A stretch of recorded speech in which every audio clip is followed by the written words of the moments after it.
On va suivre dans quelques instants cette 32e session du comité des représentants permanents, le COREP. Il s'agit en fait donc des ambassadeurs des pays africains représentés auprès de l'institution.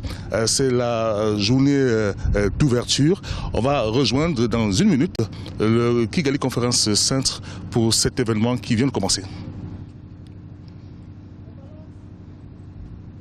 As a result, the continent has lost over 40% of the market share, aviation market share, and member states have open sky agreements with many more non-African countries than they do with African countries. So the permanent representatives of member states in Addis Ababa are in a unique position. We are in a unique position based, as you are, in the capital of Africa, and where the Commission is headquartered, to advocate for that balance between the national interest and the continental common good. The unity and cooperation also relates to the development agenda of the continent. Part of the reason for the African Union and REX preeminent in matters of peace and security in Africa has been the fact that they have a vibrant Peace and Security Council that meets regularly and do follow up, but we do not have a similar vibrant engagement on the development and economic priorities of the continent. Excellencies, this links very closely to the need for solidarity amongst Africans.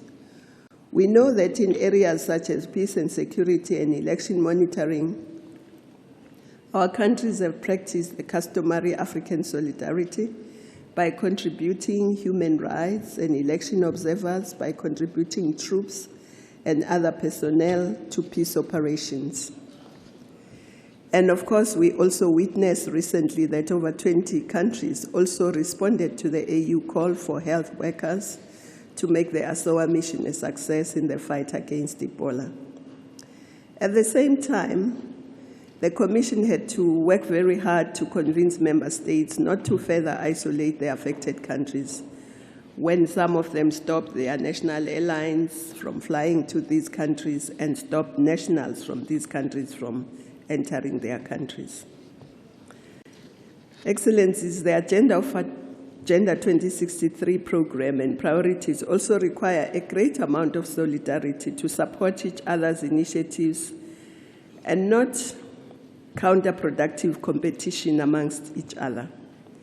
And yet the tendency of giving better market access, terms of trade, investment conditions to foreign companies, countries and non-African regions than we do amongst ourselves persists.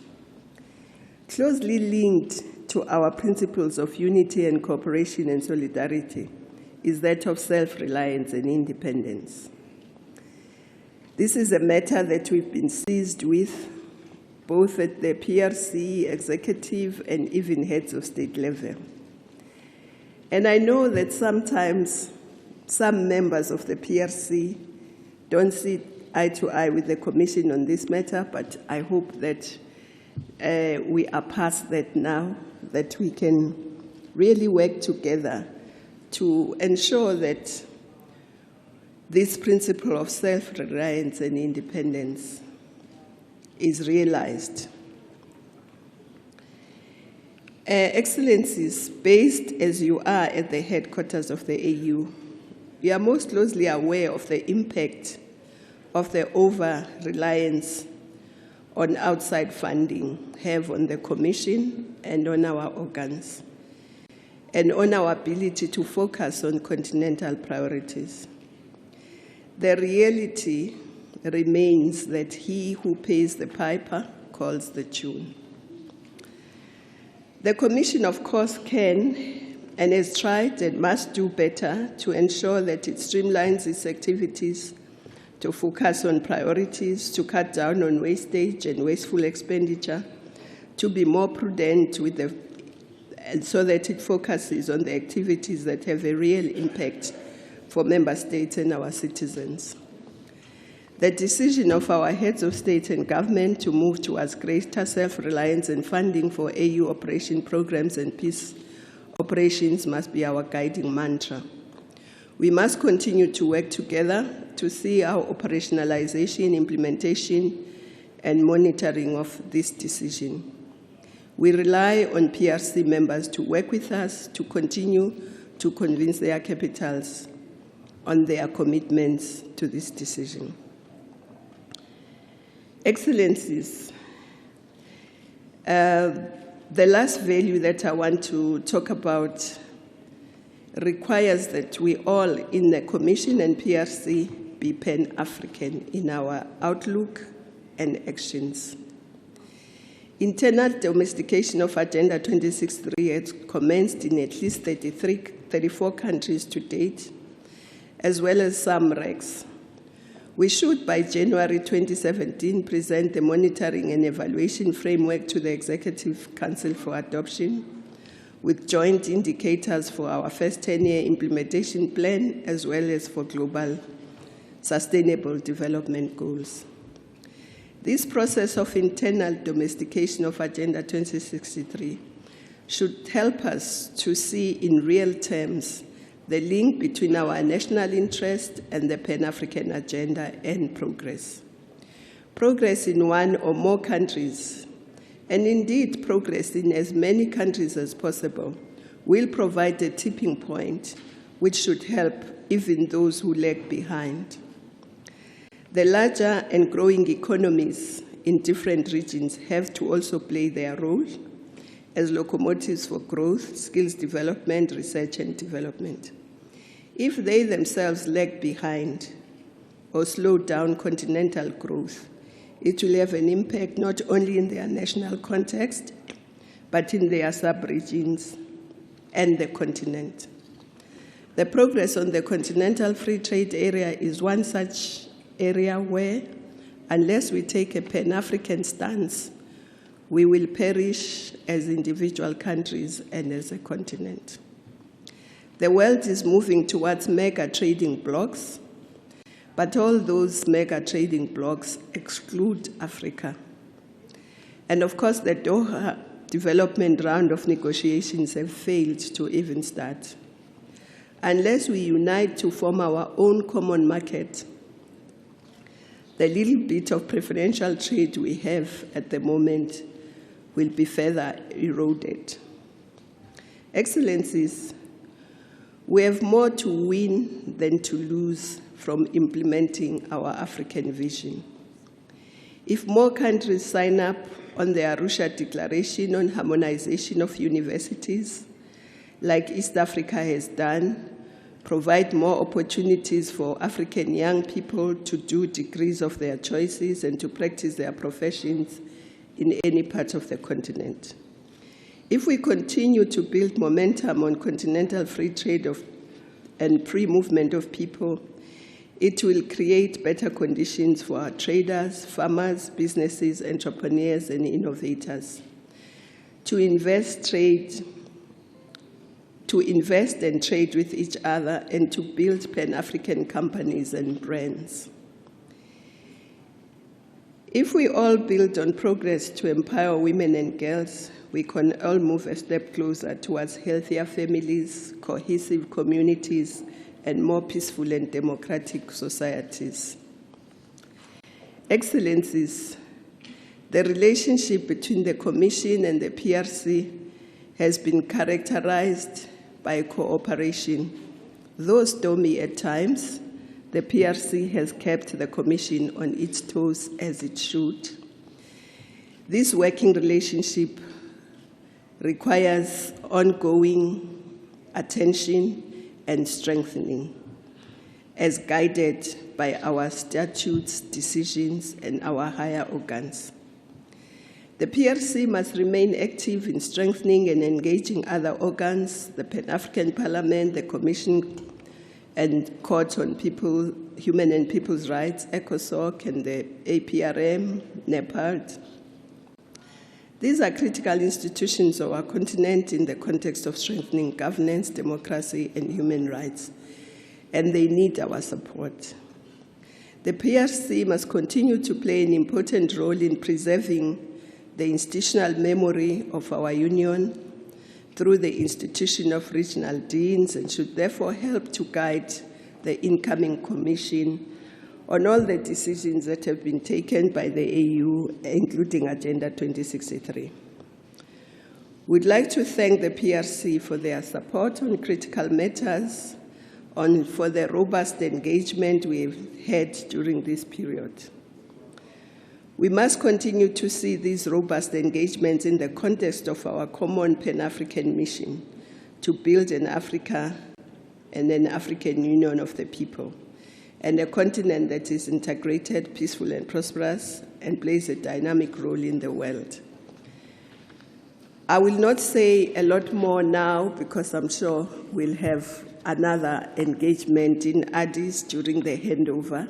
So I will want to just stop here and say thank you very much and wish you a very successful session of the PRC and fruitful deliberations. Thank you.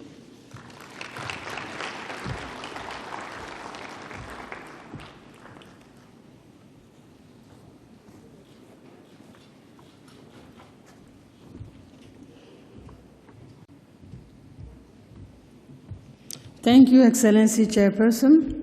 Le tour me revient maintenant d'inviter Son Excellence Ambassadeur Cherif Mahamat Zine, représentant permanent du Tchad auprès de l'Union africaine et président en exercice du COREP, pour son discours d'ouverture.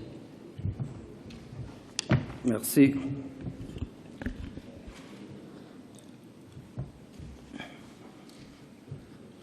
Son Excellence, Dr Nkosazana Dlamini Zuma, présidente de la Commission de l'Union africaine, Son Excellence, l'ambassadeur Janine Kambanda, secrétaire générale du ministère des Affaires étrangères, représentant le gouvernement du Rwanda, Excellences, Monsieur le Vice-président, Excellences, Mesdames et Messieurs les ambassadeurs membres du COREP, Mesdames et Messieurs le commissaire, distingués invités, Mesdames, Messieurs, à l'entame de mon propos, je voudrais, au nom de l'ensemble de mes collègues membres du COREP, adresser nos sincères remerciements au gouvernement et au peuple rwandais pour l'accueil chaleureux et les sollicitudes dont nous faisons l'objet depuis notre arrivée dans cette belle ville de Kigali, dont la métamorphose spectaculaire traduit la volonté et la détermination de ce peuple de se relever malgré le terrible génocide de 1994 qui a bouleversé la conscience du monde entier par sa brutalité et son ampleur. Nous tenons à féliciter le Rwanda pour les progrès enregistrés sur le chemin de la réconciliation nationale, de la consolidation de la paix, de la lutte contre la corruption, ainsi que de la relance de sa croissance économique, faisant aujourd'hui de ce pays une référence au-delà du continent africain. Aussi, voudrais-je saluer la présence parmi nous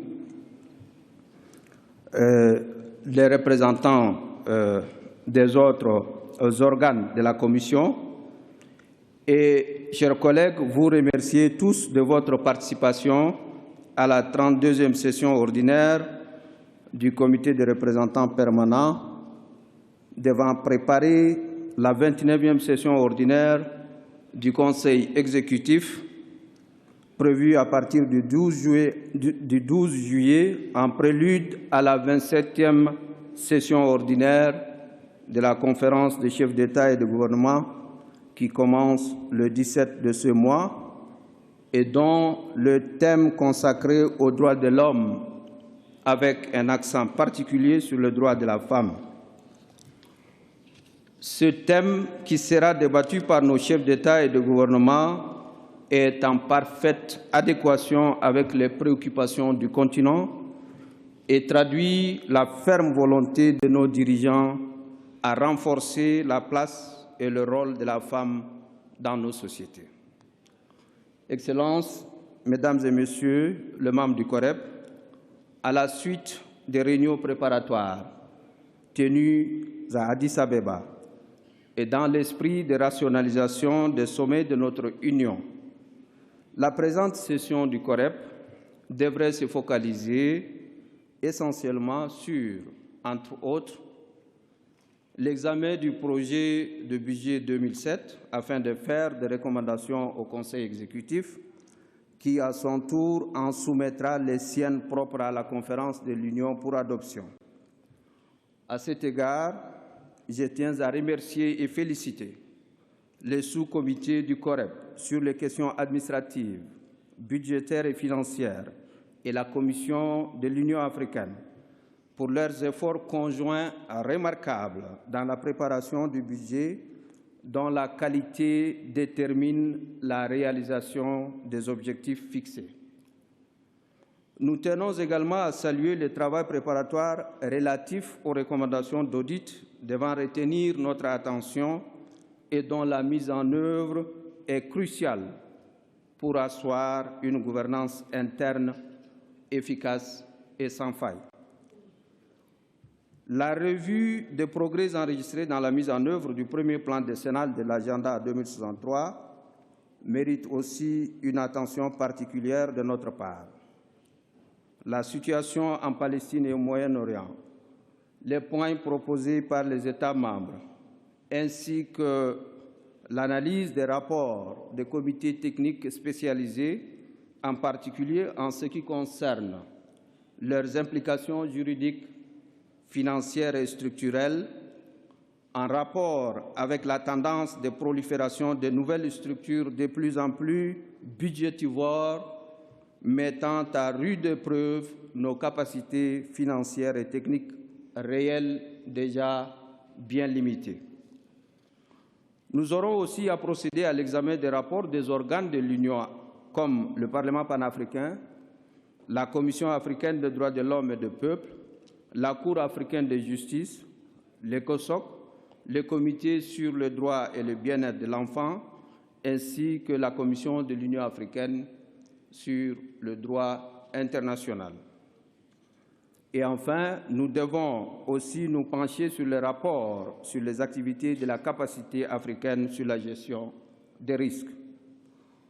Sur tous les sujets cis-mentionnés, nous avons la mission de soumettre des recommandations claires et pertinentes au Conseil exécutif, dont nous avons aussi l'obligation de préparer le projet d'ordre du jour. Nous avons déjà fait une part importante de notre travail préparatoire à Addis Abeba, ce qui devrait en principe faciliter grandement la part qui nous reste à faire ici à Kigali.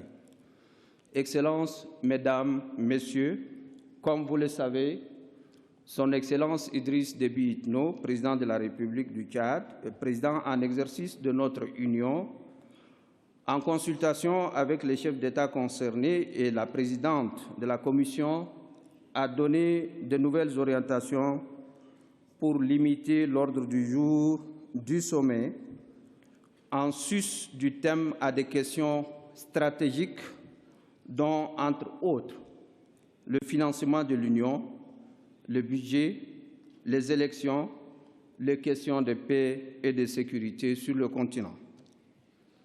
Le succès de la mise en application de ces orientations et leur renforcement à l'avenir dépend largement de l'engagement commun du COREP et de la Commission, dont le rôle est déterminant tant dans la préparation des réunions des organes délibérants que dans le suivi de la mise en œuvre de leurs décisions.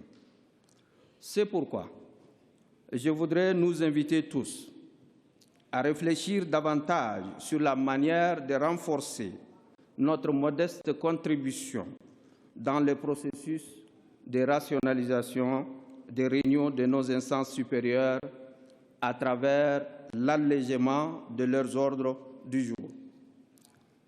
Dans cette optique, nous pensons que l'approche expérimentée à l'occasion de ce sommet devrait être améliorée et renforcée en mettant l'accent sur, entre autres, 1. L'établissement d'un programme d'activité réaliste et réalisable en début de chaque année sur la base des priorités stratégiques précises. 2. La présentation par la Commission et les autres organes d'un seul rapport annuel d'activité axé sur les actions entreprises et les résultats obtenus. 3. L'instauration d'un système d'évaluation de la mise en œuvre des décisions prises pour situer les manquements et les insuffisances en vue de les corriger à temps. 4. L'allègement de l'ordre du jour de la conférence en les limitant aux questions considérées stratégiques sur lesquelles une décision est requise de la part des chefs d'État et de gouvernement. 5. La rationalisation des débats thématiques au niveau des chefs d'État, soit en organisant ces débats au niveau des ministres compétents pour ne soumettre que les synthèses aux chefs d'État pour approbation, soit en instituant qu'un seul débat thématique chaque 2 ou 3 ans au niveau des chefs d'État pour s'accorder le temps nécessaire à l'évaluation de son impact et de ses résultats. 6. Et enfin, l'organisation des réunions des hauts comités et des comités ministériels bien avant la tenue des sommets pour éviter des réunions parallèles pendant nos sommets. Sur ce, tout en me félicitant de l'élan déjà engagé dans cette direction et en saluant la bonne disposition des uns et des autres depuis le processus de préparation en cours, je déclare ouvert les travaux de la 27e session ordinaire du Comité des représentants permanents de l'Union africaine. Vive l'Union africaine, je vous remercie.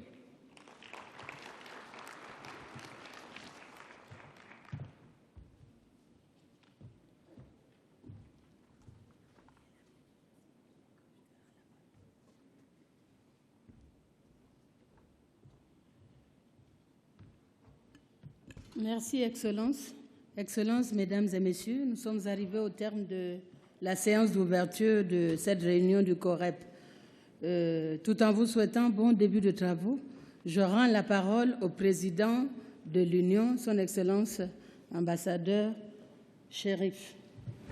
Merci de me redonner la parole.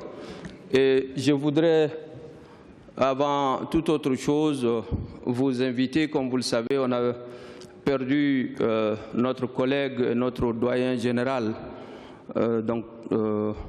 Gérard Mpanko, donc l'ambassadeur de la RDC. Et à l'occasion de cette ouverture officielle des travaux du COREP, je voudrais vous demander d'observer 1 minute de silence en sa mémoire.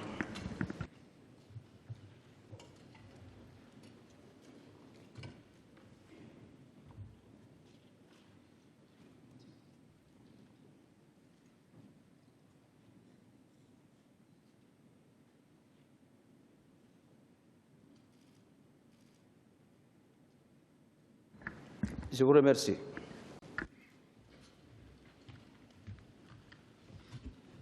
So it's now the closed session, so the media is kindly requested, except those who are supposed to be in. The media is now a closed session.